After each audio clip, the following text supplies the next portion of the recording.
Alas 9 nga ng gabi pagkatulog ni Talilin ay bumangon naman ako para maglinis. Inuna ko nga munang hugasan itong aming mga plato.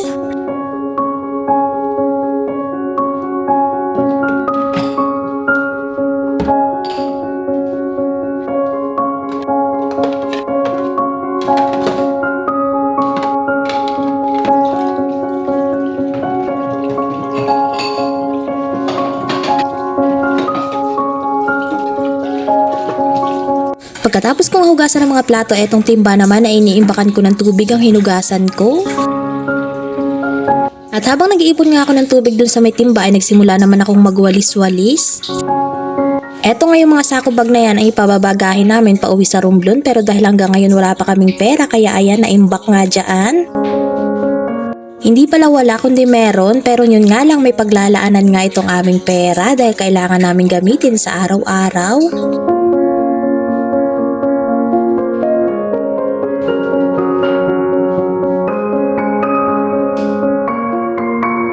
Kinuha ko nga lang muna itong aming dustpan dahil na ito nga ay nakalagay doon sa labas. Noong matapos na nga ako sa pagwawalis ay nagsimula naman nga akong maglampaso dito sa aming sahig.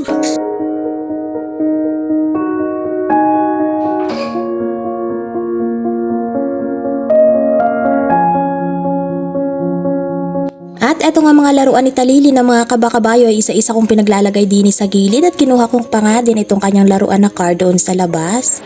Pinasok ko na nga lahat ng laruan niya na naiwan dun sa labas dahil nauso na naman nga ang nakawan dito sa amin. At pagkatapos ko nga maglampaso, eto namang lagayan ng mga anik-anik namin ng aking niligpit dahil talaga namang kalat na nga at ang ilalim nga niyan ay puro basahan. Diyan nga pala nakalagay itong aming mga sibuyas, bawang at kung ano-ano pa, pati nga yung mga plastic na ginagamit ng asawa ko para baunan. At isa-isa ko na nga din pinagtatanggal itong mga ilalim nito dahil puro langgam na nga din. Nilinis ko nga lang itong mga galon na to dahil yan nga ipinaglalagyan ko din ng tubig. Madalas kasi kami mawala ng tubig dito kaya iniimbakan ko nga yan. Sa CR ko na nga binalawan itong mga galon dahil masikip nga dito sa aming lababo.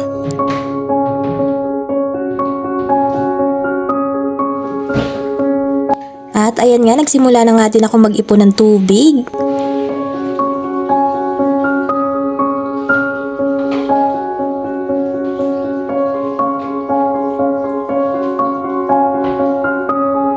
Kapag nauubusan nga kami ng tubig, eto nga tubig sa galon na to ang ginagamit namin pang luto.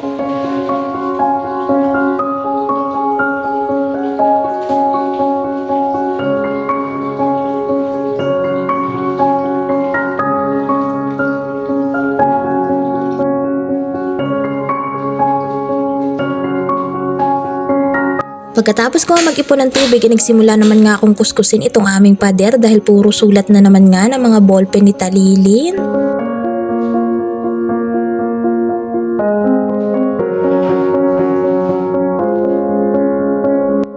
May kalumaan na nga din kasi ang pintura dito nga sa aming pader kaya medyo hindi na nga rin kaaya-aya tingnan. Balak nga naming pinturahan to kahit papano para naman gumanda-ganda dahil wala na atang balak yung may-ari na pinturahan nga ito. Pero dahil wala pa nga budget ang mga person kaya tiis-tiis muna sa pagkuskus ng pader.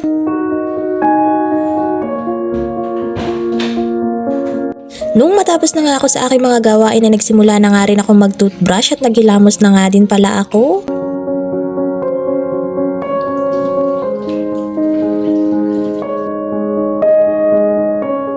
Pagkatapos nga nun, itinuyo ko lang ang aking mukha at naglagay nga ako nitong moisturizer. Yun lang mga ka-Franny, maraming salamat, bye!